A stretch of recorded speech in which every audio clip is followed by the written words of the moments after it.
Kita ke informasi lainnya, pemirsa. Tim penyidik Kejaksaan Tinggi Sulawesi Utara menggeledah rumah mewah di kawasan Bahu Mall, Kota Manado.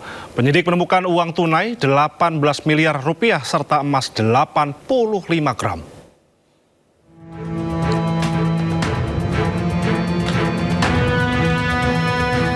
Tim penyidik Kejaksaan Tinggi Sulawesi Utara menemukan tumpukan uang dan emas di sebuah rumah mewah yang diduga milik pengusaha JA di kawasan Kompleks Bahu Mall, Kota Manado.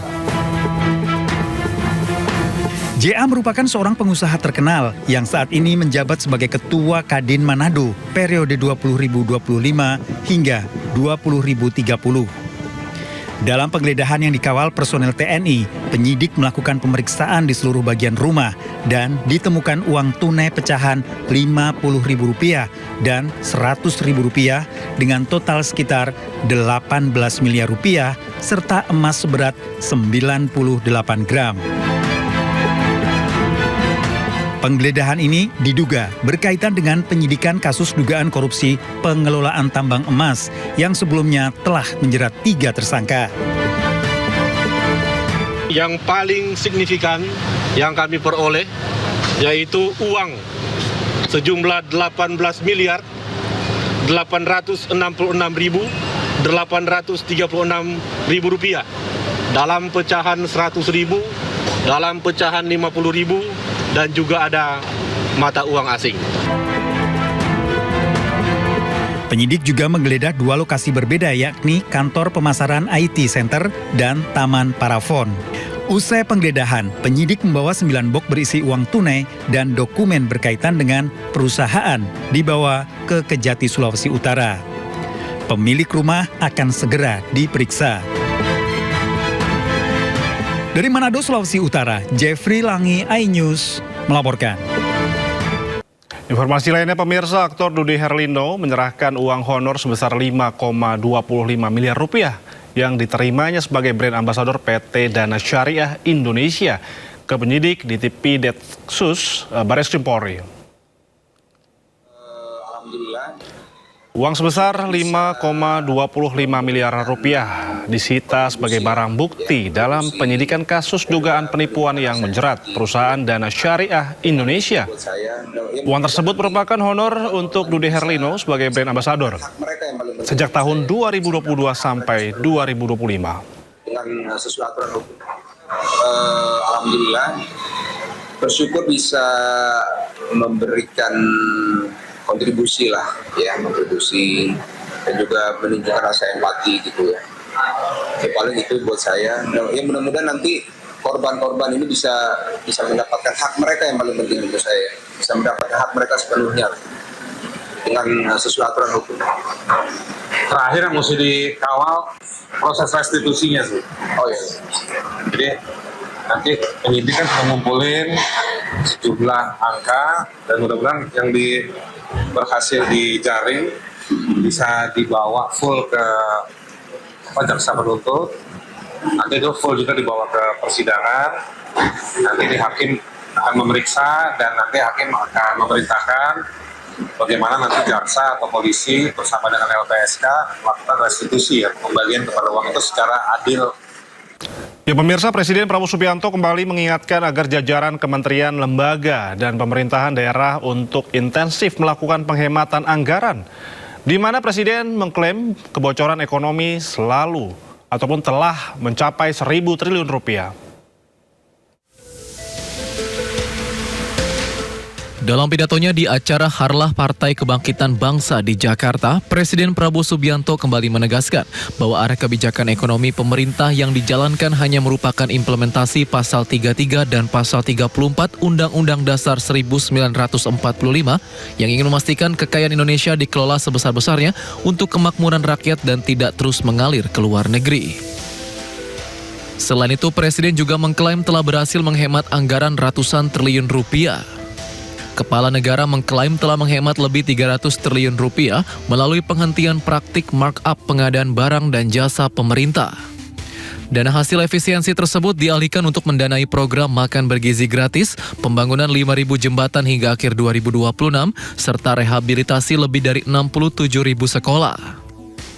Ini artinya 30% kekayaan kita bocor.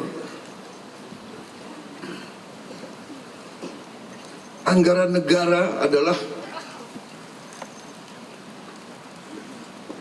270 miliar dolar, 3.700 triliun kurang lebih. Jadi kalau 30% bocor, artinya ya lebih 1.000 triliun bocor.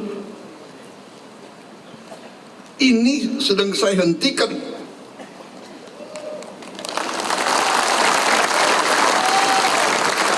Saya mau tutup ini akal-akalan dari banyak pihak. Ya kita harus introspeksi. Presiden Prabowo menambahkan klaim kebocoran ekonomi yang mencapai 1.000 triliun rupiah tersebut melalui indikator incremental capital output ratio sebesar 6,5 menunjukkan adanya kebocoran sekitar 30%. Oleh sebab itu, efisiensi ekonomi akan terus dilakukan pemerintah.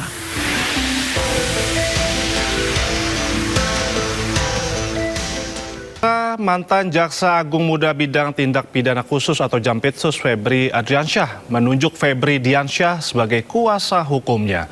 Febri mengungkap bahwa kliennya berharap agar penegakan hukum berjalan secara adil.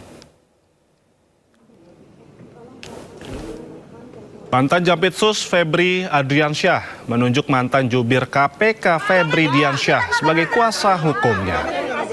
Febri Diansyah mendampingi Febri dalam pemeriksaan selama 10 jam. Ia menyebut Febri kooperatif atas pemeriksaan yang dilakukan. Febri juga mengungkap bahwa kliennya berharap agar penegakan hukum berjalan secara adil. Adapun Febri juga berharap fakta hukum yang ditemukan penyidik dipilah secara jernih. Telah dilakukan sejak sekitar pukul 14 siang. Pak FA kooperatif dan sangat menghormati pemanggilan pemeriksaan oleh penyidik. Tadi proses pemeriksaan berjalan, awalnya pemeriksaan sebagai saksi karena surat panggilannya adalah sebagai saksi untuk sprindik dugaan TPPU. Kemudian setelah proses pemeriksaan berjalan sampai dengan sekitar pukul 19 malam ini, pukul 7 malam, penyidik menginformasikan status Pak FA adalah sebagai tersangka, sekaligus memberikan 2 dokumen. 1 dokumen penetapan tersangka dan 2 dokumen penahanan. Sementara itu pemirsa, mantan Jampitsus Kejagung Febri Adriansyah resmi ditahan di rutan KPK. Tanpa rompi dan borgol, Febri turun dari mobil tahanan dan langsung menuju rutan KPK dengan pengawalan petugas. Mantan Jampitsus Febri Adriansyah dibawa dari Kejagung ke rutan KPK menggunakan mobil tahanan Kejagung. Febri Adriansyah tiba di rutan KPK pada pukul 11.20 pada Jumat malam. Febri tanpa rompi dan borgol turun dari mobil tahanan langsung menuju rutan KPK dengan pengawalan petugas. Juru bicara KPK Budi Prasetyo menyebut penahanan Febri Adriansyah di Kejagung dilakukan usai pihak KPK menerima surat permintaan perbantuan penitipan penahanan dari Kejagung. Pada kerangka koordinasi dan supervisi, hari ini Jumat 24 Juli 2026, KPK memberikan dukungan dan perbantuan terkait dengan penitipan penahanan untuk tersangka saudara FA terkait dengan tindak pidana pencucian uang yang penyidikannya dilakukan di Kejaksaan Agung. Adapun perbantuan penitipan penahanan ini berdasarkan dari surat Kejaksaan Agung yang kemudian diterima oleh Komisi Pemberantasan Korupsi.